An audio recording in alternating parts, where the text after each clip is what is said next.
Queridos irmãos, é uma honra estar aqui com vocês. Eu quero tratar nesta noite sobre o preço do avivamento. E quero ler o texto de 2 Crônicas, capítulo 7. E vou ler os versos 12 ao verso 16. Se você está com a sua Bíblia aí na sua casa, no seu escritório, onde você estiver, peço a gentileza de você abrir a Bíblia nesse texto. Então está escrito o seguinte: de noite apareceu o Senhor a Salomão e lhe disse: ouvi a tua oração e escolhi para mim este lugar, para a casa do sacrifício. Se eu cerrar os céus de modo que não haja chuva, ou se ordenar aos gafanhotos que consumam a terra, ou se enviar a peste entre o meu povo, se o meu povo que se chama pelo meu nome se humilhar e orar, e me buscar, e se converter dos seus maus caminhos, então eu ouvirei dos céus, perdoarei os seus pecados e sararei a sua terra. Estarão abertos os meus olhos e atentos os meus ouvidos à oração que se fizer neste lugar, porque escolhi e santifiquei esta casa, para que nela esteja o meu nome perpetuamente, nela estarão fixos os meus olhos e o meu coração todos os dias. Meus amados irmãos, esta passagem ela está dentro do contexto da consagração do Templo de Jerusalém, quando Salomão constrói este palácio para adoração, este templo para o sacrifício. Na sua inauguração, a glória de Deus encheu essa casa. E diz a Escritura que, naquele momento, então, o rei Salomão começa a interceder pelo povo. Diante das mais variadas circunstâncias, diante de calamidades ou fracassos militares ou tempestades devastando as plantações ou pragas devastando os campos ou mesmo a peste, a doença atingindo o povo, se o povo se voltasse para Deus dentro do preceito da aliança, se Deus então perdoaria o povo, restauraria a sorte do povo. Quando Salomão termina de orar intercessoriamente pela nação, Deus se revela a ele dizendo que ouviu a sua oração. Que ouviu a sua oração. E Deus estabelece ali uma condição: se o meu povo, que se chama pelo meu nome, se humilhar e orar e me buscar e se converter dos seus maus caminhos, então Deus faz uma promessa: eu ouvirei dos céus, perdoarei os seus pecados e sararei a sua terra. Está aqui, meus amados, como vocês também conhecem, um dos textos clássicos da Bíblia sobre avivamento. E eu gostaria de, neste momento, trazer 3 reflexões à luz desse texto para a nossa edificação nesta noite. Em primeiro lugar, quem somos? Em segundo lugar, o que precisamos fazer? E, em terceiro lugar, o que Deus nos promete. Como já disse muito bem o pastor Sérgio, avivamento não é obra humana, é obra de Deus. A agenda do avivamento não está na mão da igreja, é obra soberana do Espírito Santo. Avivamento não é fogo estranho, mas é o calor que vem do trono de Deus, que inflama o coração, que remove as cinzas e acende as brasas. Avivamento vem para levantar a igreja diante de um mundo hostil, para que a igreja possa testemunhar com vigor, com poder, com eficácia o evangelho de Jesus Cristo. O avivamento vem sobre a igreja e a igreja avança para todos os rincões do mundo, levando o evangelho de Cristo e fazendo discípulos de todas as nações. Então, a primeira coisa que esse texto descreve para nós é quem somos. E a primeira verdade que está escrito no versículo 14 é: se o meu povo, que se chama pelo meu nome. A primeira coisa que precisamos entender é que nós somos o povo de Deus. Apesar dos nossos pecados, apesar das nossas fraquezas, apesar das nossas mazelas, nós somos o povo da aliança, nós somos o povo de Deus. Apesar dos nossos fracassos e apesar das nossas quedas, Deus não desiste de nós. Apesar até mesmo da nossa frieza E apesar até mesmo do marasmo espiritual em que nos encontramos tantas vezes, Deus continua nos buscando para um encontro com Ele, para um tempo de restauração e de avivamento. Somos o povo de Deus, povo escolhido, povo amado, povo chamado, povo comprado pelo sangue do Cordeiro, povo de propriedade exclusiva de Deus.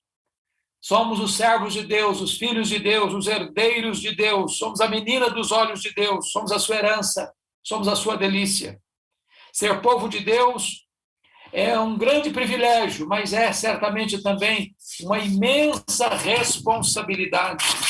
O mundo certamente está olhando para nós, observando nossas palavras, nossas ações, nossa conduta. Fomos escolhidos para anunciarmos as virtudes daquele que nos chamou das trevas para a sua maravilhosa luz. Portanto, que o mundo veja as nossas boas obras e glorifique a nosso Pai que está nos céus, porque de fato nós somos o povo de Deus. A segunda coisa que esse texto diz é que nós somos o povo que chama pelo nome de Deus. Está aí no versículo 14.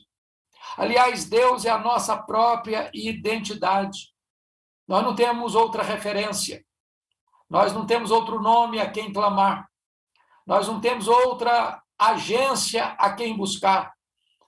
Nós não temos solução para o homem, para a família, para a igreja, para a sociedade, para o Brasil, para as nações, a não ser em Deus. Os recursos dos homens são fracos demais, são limitados demais, são pequenos demais. Esta pandemia, mais do que nunca, trouxe a descoberto esta verdade constrangedora, que a ciência não tem a solução, que a economia não tem a solução, que o poder político não tem a solução. Nós estamos vendo as nações de cócoras diante de um vírus que parou o mundo. É hora da igreja, mais do que nunca, recorrer a Deus, porque somos o povo que chama pelo nome de Deus. Os nossos olhos estão postos em Deus e o nosso socorro vem do Senhor que fez os céus e a terra. A terceira verdade que esse texto diz aí é que o avivamento é obra de Deus, mas ele só virá se buscarmos a Deus. Por isso começa o verso 14 assim: se o meu povo, que se chama pelo meu nome.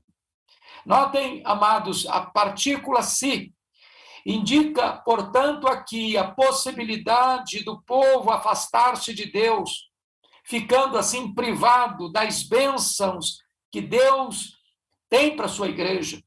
O si também aponta o caminho de retorno para Deus.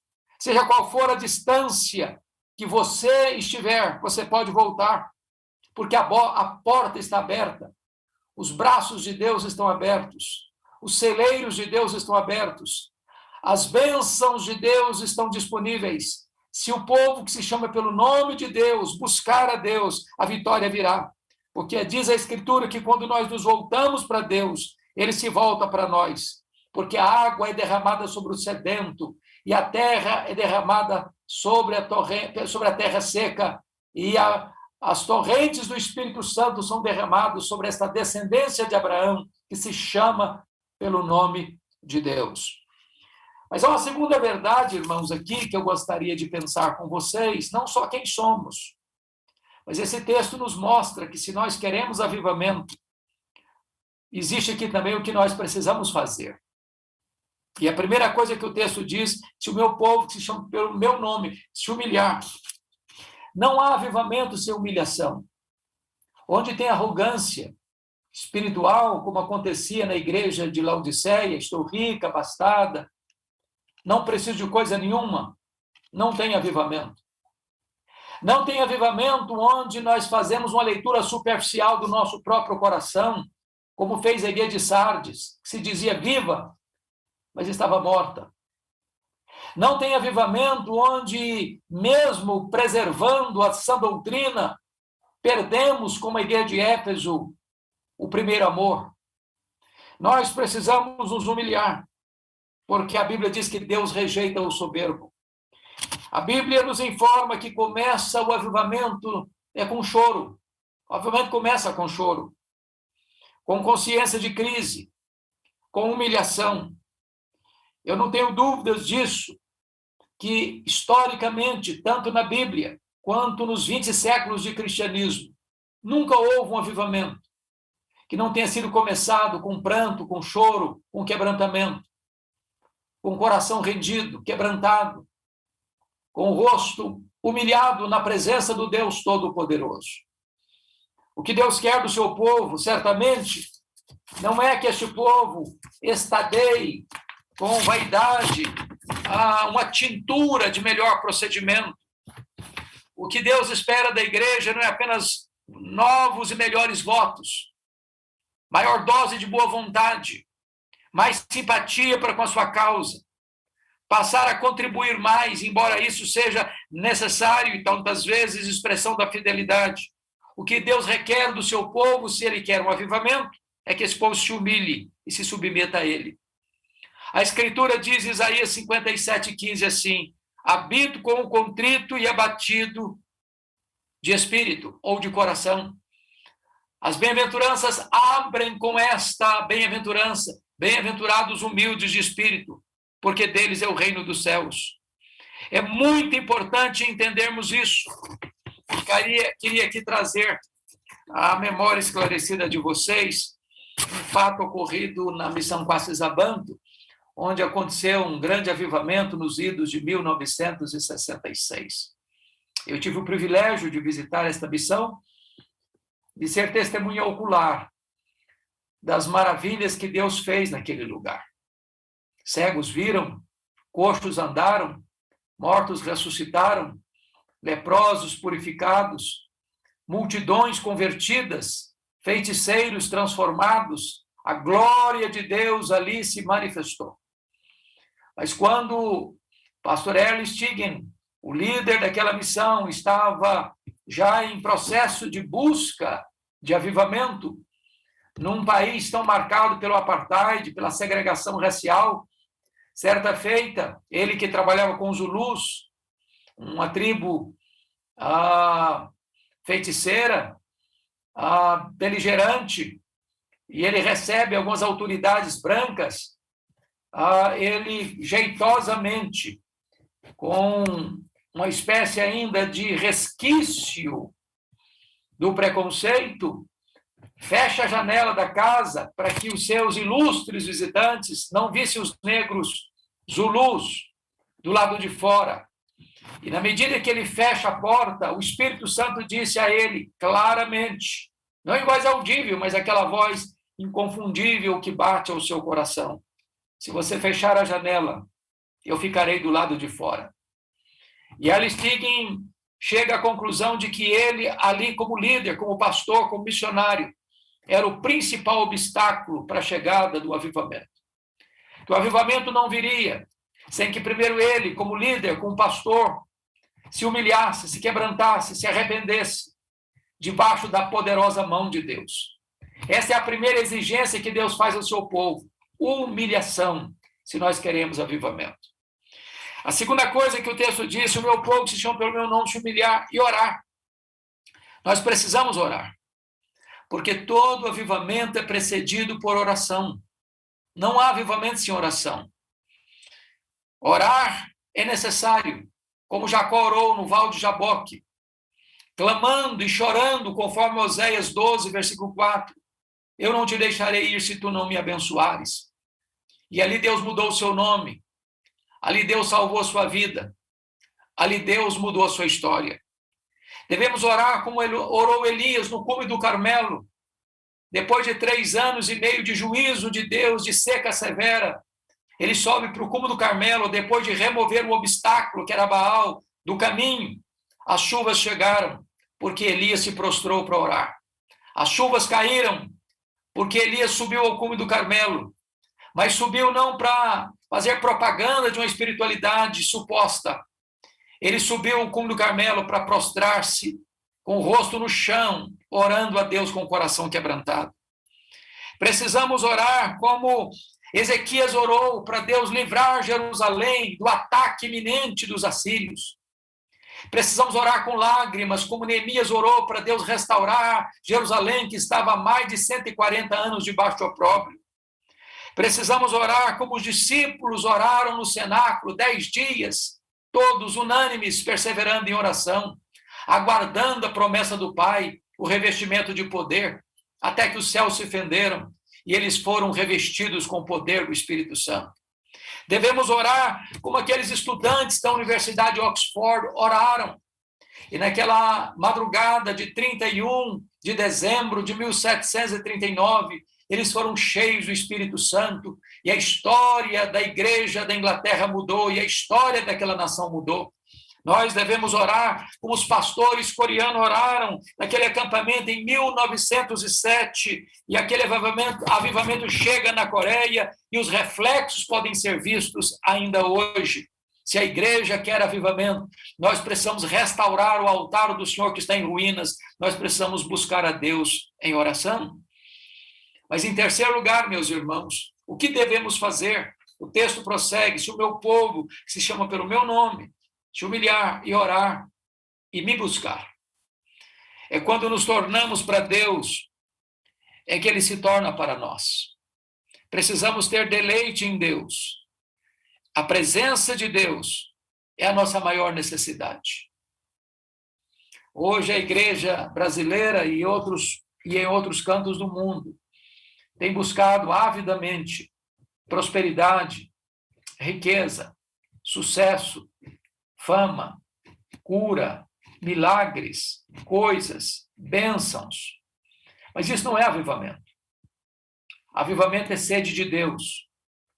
Avivamento é quando a igreja, em vez de buscar as bênçãos de Deus, busca o Deus das bênçãos.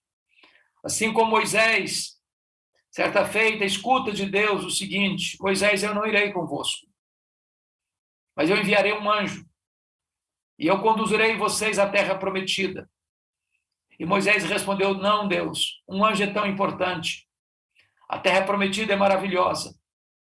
Mas a maior necessidade nossa não é de um anjo, nem da terra prometida, é da tua presença. Se tu não fores conosco, não nos faça subir. A maior necessidade da igreja é Deus. Quando a igreja tiver sede de Deus, como um sedento tem de água, como a terra seca tem da chuva, então a igreja experimentará uma visitação poderosa dos céus. Mas em quarto lugar, amados, o texto nos diz: nós precisamos nos converter dos nossos maus caminhos. Deus está falando com o povo da aliança. Deus está falando com o seu povo, com a igreja. Avivamento implica em rompimento com o pecado. Práticas mundanas precisam ser abandonadas. Ídolos do coração precisam ser lançados fora. As palavras que Deus deu a João Batista: precisamos preparar o caminho do Senhor. Todo vale tem que ser aterrado. Todo monte tem que ser nivelado. Todo caminho torto tem que ser endireitado. Todo caminho escabroso, fora do lugar, tem que ser aplanado. Então toda a carne verá a salvação de Deus. Nós devemos nos desviar, né? O texto diz: precisamos nos converter dos nossos maus caminhos e do mau comportamento, do péssimo padrão de vida, da conduta ruim. Avivamento vem com confissão de pecado e com abandono de pecado. Deus não coage, mas convida a esse acerto de vida. É hora da igreja se humilhar e se arrepender. É hora da igreja emendar os seus caminhos. É hora da igreja ser conhecida mais pela sua piedade do que pelos seus escândalos. É hora não apenas de carregar um nome de evangélico, mas de viver como cristãos, imitando a Cristo, resplandecendo a glória de Cristo, praticando as boas obras de Cristo, para que os homens vejam isso e glorifiquem a Deus que está nos céus.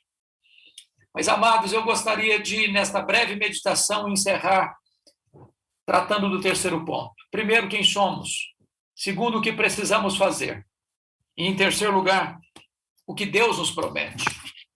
E a primeira coisa que Deus promete: então eu ouvirei dos céus. Deus promete ouvir as nossas orações. A Bíblia diz que se eu guardar a vaidade do meu coração, Deus não me ouvirá. Que o pecado faz separação entre nós e o nosso Deus. Mas se nós emendarmos os nossos caminhos, se nós prepararmos o caminho do Senhor, se nós nos humilharmos, nos arrependermos, se nós confessarmos os nossos pecados e abandonarmos os nossos pecados, Deus promete nos ouvir. nosso clamor será ouvido, nossas orações serão respondidas. Deus tem maravilhas, irmãos, para nos dar resposta às orações do seu povo. E a pergunta, talvez, que você e eu fazemos, e já fizemos, e talvez ainda faremos no futuro, é aquela expressa por Leonard Ravenhill em seu famoso livro, Por que tarda o pleno avivamento? Por que essas chuvas não desceram ainda? Por que essas torrentes não caíram ainda? Por que essas chuvas são retidas? Por que esse avivamento não veio? Por que está ainda o povo de Deus clamando numa sequidão tão grande? E a resposta é porque existe um obstáculo no caminho. Não adianta pedir as chuvas sem primeiro remover o Baal. Não adianta trocar o Baal de lugar. Não adianta vestir Baal com novas roupagens. É preciso ser eliminado. Então, quando o povo acerta a sua vida com Deus, Deus promete responder às suas orações. Deus promete fender os céus. Deus promete derramar do seu espírito. Deus promete trazer sobre a igreja um grande avivamento. Deus promete revestir a sua igreja de poder. Deus promete usar com graça e poder a sua igreja para ir e fazer discípulos até os confins da terra. A segunda coisa que Deus promete aí no texto é que Deus promete perdoar os nossos pecados. Se o meu povo que se chama pelo meu nome se humilhar e orar e me buscar e se converter dos seus maus caminhos, então eu ouvirei dos céus, perdoarei os seus pecados. Meus amados, eu penso que todos nós temos que admitir que há pecados no meio da arraial. O maior problema, certamente, da igreja não é a presença do diabo, mas é a ausência de Deus.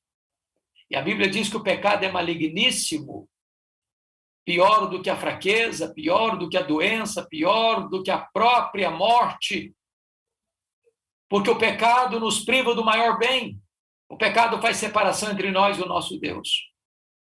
Então, o que o texto está dizendo é que quando a igreja se humilha e se quebranta e se arrepende e emenda os seus caminhos, Deus promete ouvir e Deus promete perdoar. É necessário que a igreja experimente isso, que o pecado é um engodo, é uma mentira, é uma farsa. O pecado promete prazer e dá desgosto. O pecado promete liberdade e escraviza. O pecado promete vida e mata. O pecado levará você mais longe do que você gostaria de ir. O pecado reterá você mais tempo do que você gostaria de ficar. O pecado custará a você um preço maior do que você gostaria de pagar.